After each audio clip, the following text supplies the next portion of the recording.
ಎಲ್ರಿಗೂ ನಮಸ್ಕಾರ ವೀಕ್ಷಕರೇ, ನಾನು ನಿಮ್ಮ ವಿಜಯ್ ಘೋಷವಾಹಿನಿಯ ಚೇತನ್ ಕುಮಾರ್. ಇಂದು ಬಸ್ಮಂಗಿ ಬೆಟ್ಟ ಅಂದ್ರೆ ಒಂದು ಇತಿಹಾಸವನ್ನು ಹೊಂದಿರತಕ್ಕಂಥ ಒಂದು ಐತಿಹಾಸಿಕ ಪ್ರೇಕ್ಷಣೀಯ ಸ್ಥಳವೂ ಹೌದು.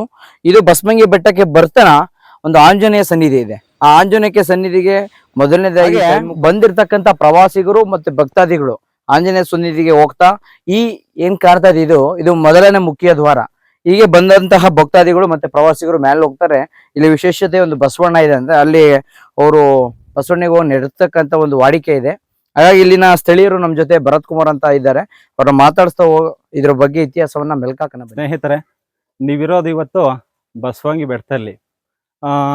ಬಸವಂಗಿ ಬೆಟ್ಟದ ಇದರ ಹಿನ್ನೆಲೆ, ಇದರ ಇತಿಹಾಸನ ನಾವು ನೋಡಿದಾಗ ಇದು ಮೂಲತಃ ಪಾಳೆಗಾರರು ಆಳ್ವಿಕೆ ನಡೆಸಿರ್ತಕ್ಕಂಥ ಒಂದು ಕೋಟೆ. ಅಂದ್ರೆ ಇದು ಆಳ್ವಿಕೆ ನಡೆಸೋದಕ್ಕಿಂತ ಜಾಸ್ತಿ ಹೆಚ್ಚಾಗಿ ಕಾವಲಿಗೋಸ್ಕರ ಇರ್ತಕ್ಕಂಥ ಒಂದು ಕೋಟೆ ಆಗಿತ್ತು. ಅಂದ್ರೆ ಇಲ್ಲಿದ್ದ ಜನಗಳನ್ನ ರಕ್ಷಣೆ ಮಾಡೋ ಉದ್ದೇಶಕ್ಕೋಸ್ಕರ ಈ ಕೋಟೆಯನ್ನ ಕಟ್ಟಿದ್ರು ಅಂತ. ಇದ್ರ ಮುಂಚೆ ಸುಮಾರು 18ನೇ ಶತಮಾನದಲ್ಲಿ ಮುಮ್ಮಡಿ ಭೂಪಾಲ ಹಾಗೆ ಬಿಜ್ವಾರ ತೋಟದ ಸಿದ್ಲಿಂಗ ಭೂಪಾಲ ಅಂತಕ್ಕಂಥ ರಾಜರುಗಳು ಇಲ್ಲಿ ಮೂಲ ದೊರೆ ಆಗಿದ್ರು. ಅವರು ಆಳ್ವಿಕೆ ನಡೆಸ್ತಾ ಇದ್ರು. ಅವರು ಕೂಡ ಪಾಳೆಗಾರರು. ಇದ್ರ ಬಗ್ಗೆ ಈ ಸಿದ್ದಾಪುರದಲ್ಲಿ ಸಿಕ್ಕಿರ್ತಕ್ಕಂಥ ಶಾಸನ ಹೇಳುತ್ತೆ ಇವರು ಇಲ್ಲಿ ಆಳ್ವಿಕೆ ನಡೆಸಿದ್ರು ಅಂತ ಹೇಳಿ.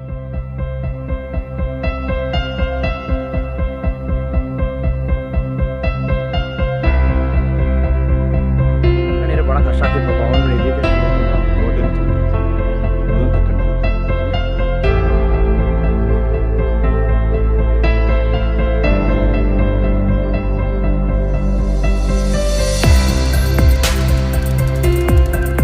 ಸ್ನೇಹಿತರೆ, ಈಗ ನೀವು ನೋಡ್ತಾ ಇರೋದು ಬೆಟ್ಟದ 2ನೇ ಹೆಬ್ಬಾಗಿಲು.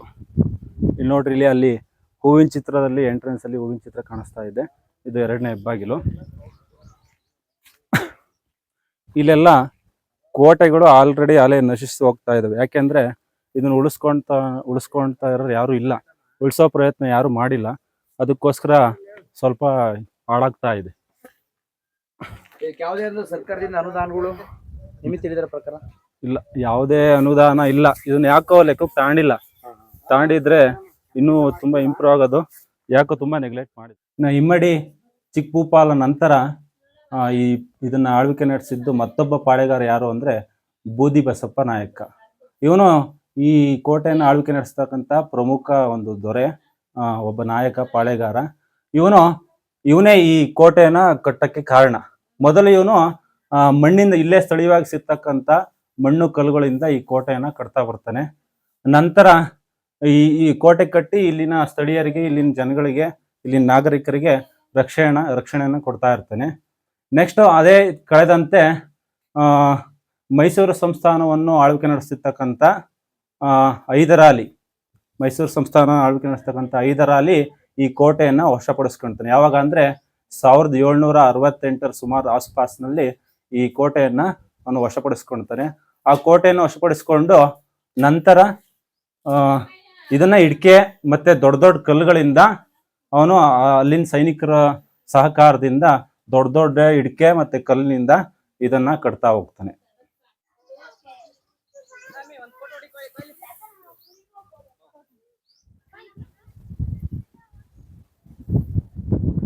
ಹೈದರಾಲಿಯ ಆಳ್ವಿಕೆ ನಂತರ ಇದನ್ನ ಬ್ರಿಟಿಷರು ವಶಪಡಿಸ್ಕೊಳ್ತಾರೆ.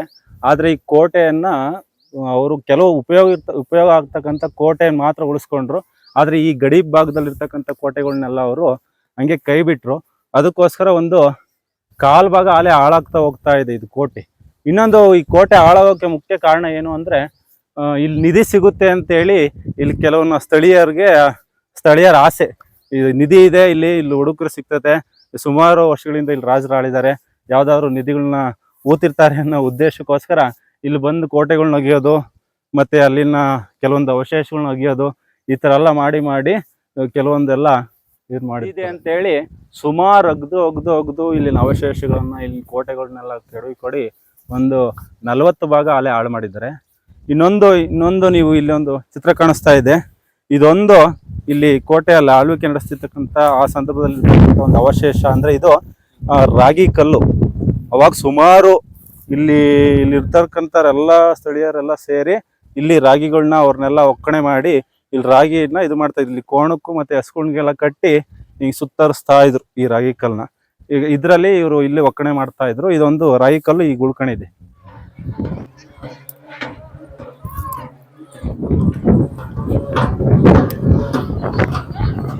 ನೋಡಿ, ನೀವು ನೋಡ್ತಾ ಇರೋದು ಅಕ್ಕ ಮತ್ತೆ ತಂಗಿ ಬಾವಿ ಅಂತ ಹೇಳಿ. ಇದು ಬೆಟ್ಟದ ಮೇಲ್ಗಡೆ ಇದೆ. ಇಲ್ಲಿ ಏನಾದ್ರು ಯಾರನ್ನ ಈ ಭಕ್ತಾದಿಗಳು ಬಂದು ಅವ್ರಿಗೆ ಏನೇ ಅರ್ಕೆ ಮಾಡ್ಕೊಂಡ್ರು ಸಮೇತ ಇಲ್ಲಿ ನೆರವೇರುತ್ತೆ. ಏನಾದ್ರು ಮಕ್ಳಿಲ್ದೇ ಇರ್ಬೋದು, ಅಥವಾ ಅವ್ರ ಮನಸ್ಸಲ್ಲಿ ಏನೋ ಒಂದು ಉದ್ಯೋಗ ಮಾಡೋದಿರ್ಬೋದು, ಉದ್ಯೋಗ ಸ್ಟಾರ್ಟ್ ಮಾಡೋದಿರ್ಬೋದು, ಏನೇ ಮಾಡೋದಿದ್ರು ಸಮೇತ ಇಲ್ಲಿ ಬಂದು ಗಂಗಮ್ಮ ಮಾಡ್ಕೊಂಡು ಹೋದ್ರೆ ಖಂಡಿತವಾಗಿ ಒಳ್ಳೆಯದಾಗುತ್ತೆ. ಮತ್ತೆ ಹಾಗೆ ಕೆಲಸಗಳಿಗೂ ಸಮೇತ ಆಗುತ್ತೆ. ಮತ್ತೆ ಈ ಅಕ್ಕ ತಂಗಿ ವಿಶೇಷತೆ ಏನು ಅಂದ್ರೆ ಇದ್ರ ಆಳ ಯಾರಿಗೂ ಕಂಡಿಡಿಯಕ್ಕಾಗಲ್ಲ. ಏನು ಅಂದ್ರೆ ಸುಮಾರು 7-8 ಊರಿನ ಅಷ್ಟು ದೂರ ಹಗ್ಗಗಳನ್ನ ಬಿಟ್ಟು ಸಮೇತ ಇದ್ರ ಆಳ ಕಂಡಿಡಿಯಕ್ಕಾಗಿಲ್ಲ. ಆಗಿನ ಕಾಲದಲ್ಲಿ 7 ಊರಿಂದ ಸಮೇತ ಹೋಗಿದೆ, ಆದ್ರೂ ಆಳ ಕಂಡಿಡಿಯಕ್ಕಾಗಿಲ್ಲ. ಕೆರೆಯಂತಿಗೆ ಅಲ್ಲಿ ಹೋಗಿ ಕಡಲೆ ತಿಂದು ಅಲ್ಲಿ ಉಡ್ರಿಕೆ ಆಗಿ ಎಗರಿದೆ, ಸೀದಾ ಬಂದು ಇಲ್ಲಿ ಪಾದ ಇಕ್ಕದಂತೆ. ಅಲ್ಲಿ ಉಡ್ರಿಕೆ ಹಾಕಿ ಎಗರಿತಿ ಇಲ್ಲಿ ಬಂದು ಪಾದ ಇಕ್ಕದಂತೆ. ಇಲ್ಲಿ ಈಗಲೂ ಪಾದ ಐತಿ. ಇಲ್ಲಿ ಬೆಳೆದ್ಮೇಲೆ ಒಂದು ಪಾದ ಐತಿ ಈಗಲೂ. ಅಲ್ಲಿ ಎಗರಿ ಇಲ್ಲಿ ಕಿತ್ತು ಅಲ್ಲಿ ಕೋಟೆ ಐತಿ, ಕೋಟೆ ಅಂತ ಐತಿ, ಅಲ್ಲೂ ಒಂದು ಪಾದ ಐತಿ. ಇಲ್ಲಿಂದ ಉಡ್ರಿಕೆ ಹಾಕಿ ಎಗರಿದೆ ಅಲ್ಲಿ. ಸಿರತ್ ಕೋಟೆ ಒಂದು ಪಾದ ಐತಿ ಬಸವಪ್ಪಂದು.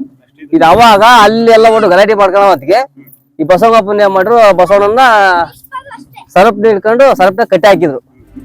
ಕಟ್ಟಿ ಹಾಕಿದ್ಮೇಲೆ ದೇವ್ರು ಅಲ್ಲಿ ನಿಂತೈತಿ. ತೊಳಗಾಲದಾಗೆ ಒಳಗೆ ಹೋಗುತ್ತೆ, ಮಳೆಗಾಲ ಬೇಸಿನಾಗ ಮುಂದಕ್ಕೆ ಬರುತ್ತೆ, ಒಳಗೆ ಹೋಗಕ್ಕಾಗಲ್ಲ. ಆ ತರ ಇರುತ್ತೆ. ಬಹಳ ಸತ್ಯವಾದ ಬಸವಣ್ಣ ಅಂತ.